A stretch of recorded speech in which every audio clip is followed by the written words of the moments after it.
always, with all charities, there are people in need, and the South African charities are no different. And today I am so excited because Candice is going to share with us a little bit about the charity that she runs and the amazing work she does with her community.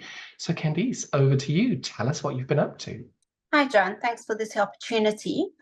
I have joined a school which is local.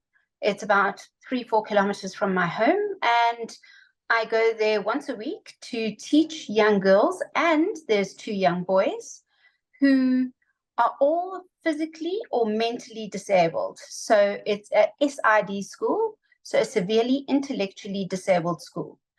In the past year, there were 14 children that started the process. Unfortunately, they fall by the wayside due to the fact that they come from very rural areas, and they're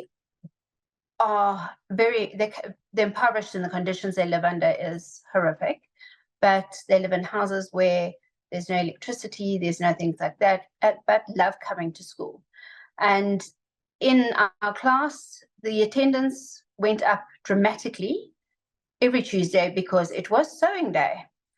We managed to get 8 children to complete quilts, of which 3 have been sent through to festival in South Africa, and the others are with me, but those children have won other prizes due to the fact they were unable to complete the task in time.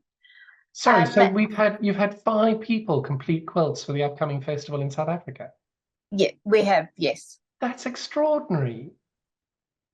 5 young, in the class, they range between the age of 14 and 21. At the age of 21, they have to leave the school. And this is now we're trying to teach them a skill which they can take out into their living place, whether it be close to town or 60, 70 kilometers from town in a rural area. And at least then they can earn some type of income for themselves in the years to come. So how can we get involved? How can we help? What is most needed? Our most needed thing is to be able to continue to teach them the skill. And at the moment, we do battle because we are using really old machines, which have been, yes, they've been really, really used really, really well.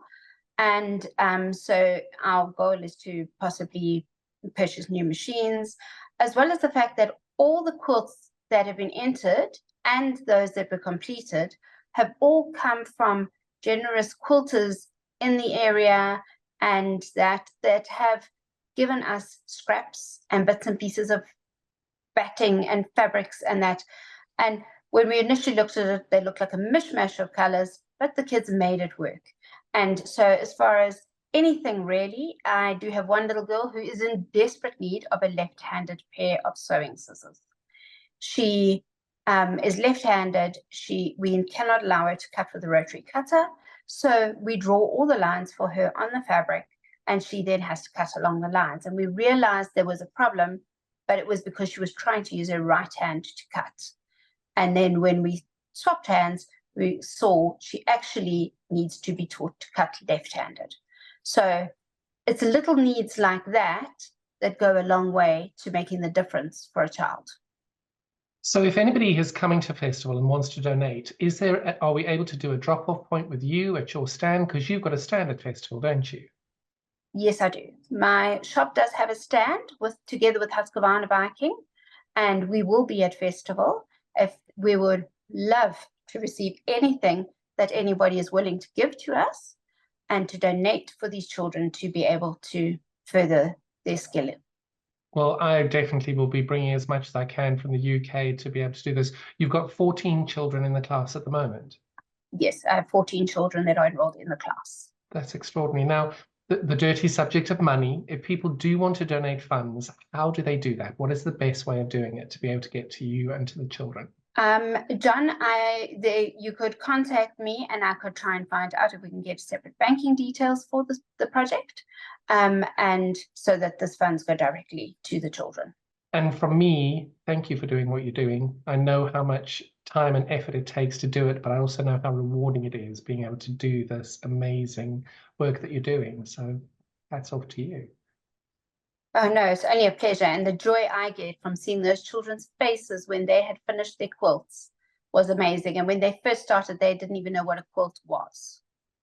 They had never seen one, and we took samples of quilts, and they couldn't believe that you can do that with a sewing machine. And a lot of them had never even used a sewing machine. So we started from scratch, and they've really come and grown in leaps and bounds. You mentioned to me when we spoke previously about a young boy who goes to somebody else's house and hires their little plug point to be able to sew with them and their sewing machine. Are there facilities for them to be able to get hand cranked machines that don't need electricity?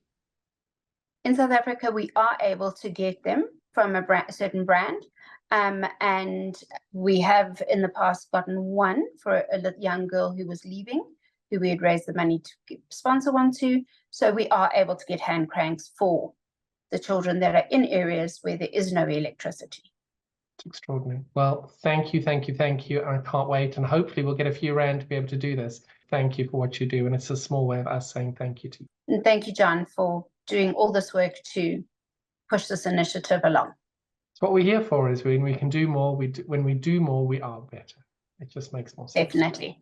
Thank you. Thank you so much.